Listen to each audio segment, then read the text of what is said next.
You're now live. Hello. Hi. Anybody there? Wave. We can wave. We can also say, hey, howdy. Howdy. Hi, guys. Hey, everybody. Australia. Jeez. This is so awesome. Amazing. Welcome. Welcome to Austin, to our house. We are taking over the CW Walker Instagram account, and we are here. Well, he's really here. We are both here. We're both real. Questions. We're both real, legit live. So if anyone has any questions, watching from the Panhandle. Yeah. All right. We've been to the Panhandle, obviously. Had a good time there. I and we and all of us, on behalf of the cast and crew, we are so excited to bring you the show tonight. It's been a long time in the making. I think the first conversation that was had about it was almost 2 years ago. Yeah. And so, obviously the world kind of went through and is going through a big pandemic, and we're thrilled to invite you to our family and to our world and our home in Austin, in and around Austin and Texas. And so North Idaho representing. That's this girl. I'm a Texan. So we're getting a lot of questions about what it's like working together. So be honest. Okay. I'm not just saying this because she's here. Yeah, she's right next to me. We met working together, Jen and I did. And so being together again on set is pretty neat. And like so many women do so often, she kind of put her career on hold for a little bit, which I'm eternally grateful. And that's the reason our kids are reasonable as far as, an 8, 7, and 3-year-old can be. But yeah, to see her back in her element and to be able to have my fellow cast and our crew meet my wife in this pandemic world where if she wasn't on the show, she couldn't be there to meet is kind of cool. I get to show her off and act like I'm all important and stuff. But it's really fun. We met working together, and we work really, really well together. We're able to give each other feedback and continue to work, much to our kids' chagrin.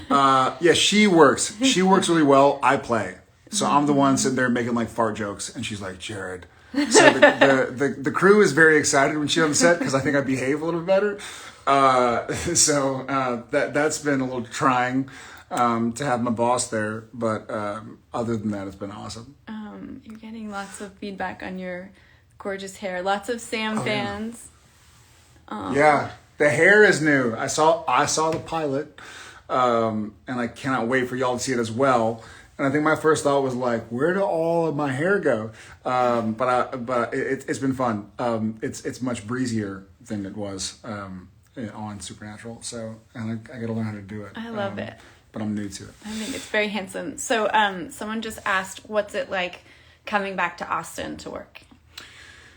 It's great. So Jen and I moved here, 10 years ago, 11 years ago, 10 years ago, 2010, 2011. Right before Tom. Yeah, 2011, 2010. About 10 years, Jen and I moved back here, and we just we loved the city, and it's changed a lot in 10 years, and there are a lot. And that's what they told us 10 years ago. Remember? Yeah, like it's changing. Wow, the city is real different. Yeah. Now we're like, whoa, this city is real different. And I grew up in San Antonio, so I loved Austin for many years. I was going to school here, and then we moved here, and a lot of friends of ours moved here. The Eccles moved here like 5 years later, and have a badass brewery. Have an awesome brewery in Dripping Springs. If anyone can drink some beer, family business. Right now, I'll have one tonight for sure. Yeah. And then we had many, many friends move here, and then you also hear like Elon Musk is moving here. We're like, this is kind of like when did we become an international city all of a sudden? And so it's been great. It's been different being home. I say.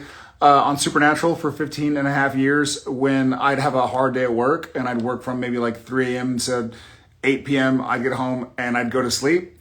But now, if I work 3 a.m. to 8 p.m., I get home and it's 3 kids like, Dad. Hey, play with me, Dad. Now he doesn't get any time off. Like, so I wake up the next day. I'm like, I haven't slept. It's really awesome. It's we're all in a tough time right now. The pandemic and the world is going through a tough time. So it feels great to be able to help be employed ourselves, but also provide employment and work opportunity for other people, and in a really safe way. We're always in masks and in pods. We're not wearing masks now, but I think it might be useless between the two of us, because if she gets it, I probably get it, and vice versa. Someone asked about your tattoos. Do they have any? I guess our tattoos. Yeah. Do you have any? Do they have any significance? This is Sanskrit for iPhone update. One of the original cave drawings.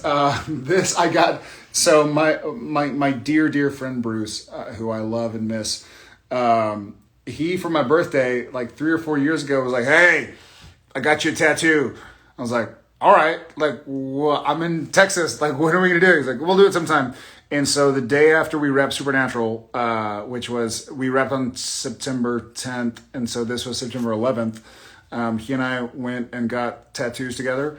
And then I've always wanted a hollow star underneath my arm, which feels a little bit douchey because it's like, it's not about me being a star. It's like my pride and Texas. And so I do have a star under my arm. And then this I got with my family on screen and off screen, Jensen Ackles and Jeffrey Morgan at Jeff's wedding.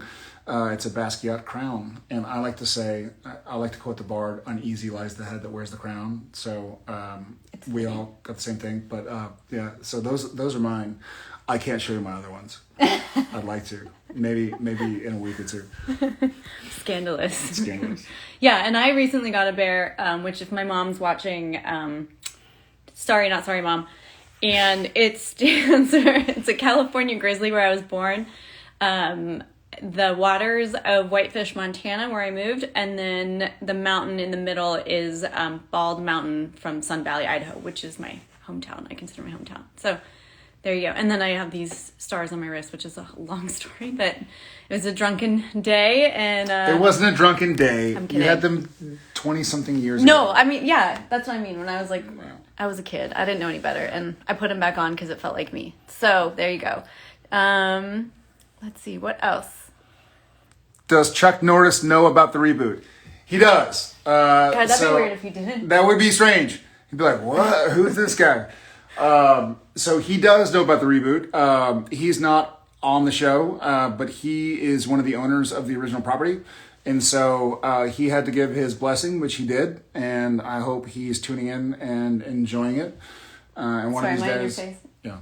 I know, the iPhone. My arm is really short. Sorry, everyone. He does know about the reboot. So I look forward to chatting with him about it. Hello from Paris. Bonjour. Merci. What are the nicknames for the cast? Oh no, God. That's private. One's called Keege. One's called Stinky. One's called Grumpy. Then what else? There are a few that we probably can't say. We might get fired. I might get fired at least. But we're still kind of like dialing in our nicknames. So ask me that in another couple of months, and I'll have some great. That's a good one. What is most challenging about executive producing? So the way I approach acting is it's a full-time job, on Gilmore Girls and on Supernatural and on the movies I've done.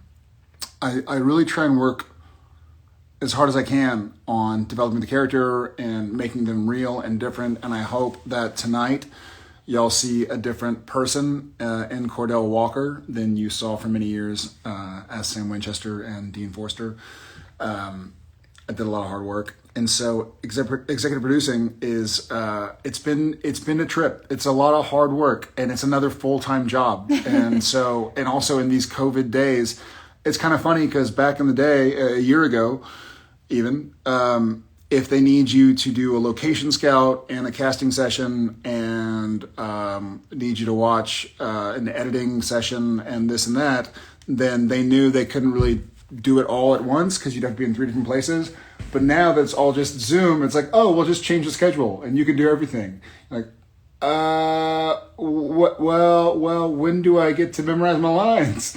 You can do that. Whatever, you do it the night before. Come on, you're a pro. Okay, great. It's been great. It's been a great way to. I'm really passionate about this story, and this family and this character, and so the exciting part. I've been saying I feel like it's an embarrassment of riches. You know, I love this story. I love this character. I love my wife on the show and off the show. There you go. But I feel like there's so much. It's like being at a buffet with your favorite food. You can't help but just eat everything and feel like, oh, I'm so exhausted. So it's been a lot of hard work, but I've been thrilled to do it and to have the chance to do it and see how a show gets made, how the soup gets made. I coming into Walker, I had done as an actor 390 something episodes of television or something. I should count at some point in time. I think that's right. But I'd always kind of been in front of the camera, and I'd had some idea of some storylines and some character situations and some casting situations. But now being involved from the ground up, I just feel really blessed to be able to take an active part in something I'm so excited about. So it's been challenging time-wise, but it's been really awesome. And then it is 4:45, so we're going to have to hop off, but there's one more question that I thought was good, which is, okay. What do you love about Cordell Walker? I love a lot about Cordell Walker. What I really mesh with the most about Cordell Walker, Texas Ranger, is that he's a guy. He's a dad. He's a son. He's a brother. He's a friend. And he's a worker. And he's trying to find a balance between his work life and his family life in a way that, you don't have to be a law enforcement agent or an actor or an actress or a producer or a business person or whatever to understand that sometimes it's difficult to try and find the balance between what your family and friends need and what your profession needs. And you can be super passionate about all of the above and very committed and trying to find out, how much bandwidth you have and making common mistakes, making common mistakes that I know I make as a parent and as a husband, I'm sure all the time, where I'm distracted and I'm doing my work because I'm really committed to it. And then I go like, oh man, like I dropped the ball with my family or I dropped the ball with my friends or brother or whatever. And so being on this journey with Cordell, I think will make me a better husband, which is probably going to make Jen happy, but also a better father and a better son, a better brother and friend. And so I'm looking forward to seeing where this goes. All right, everybody. Thank you again. I hope everyone loves it. I'm really proud of you. Thank you. Very, very proud. My husband's worked really, really hard on the show for the last 2 years. Blood, sweat, and tears. So I know I'm really excited as a viewer, and I hope everyone enjoys it. And anything else? That's it. Thanks, guys. Enjoy the show. We will be watching, so we'll be there with you. Send your love and support. We would really much appreciate it. So thanks, guys. I have to figure out how to turn it off.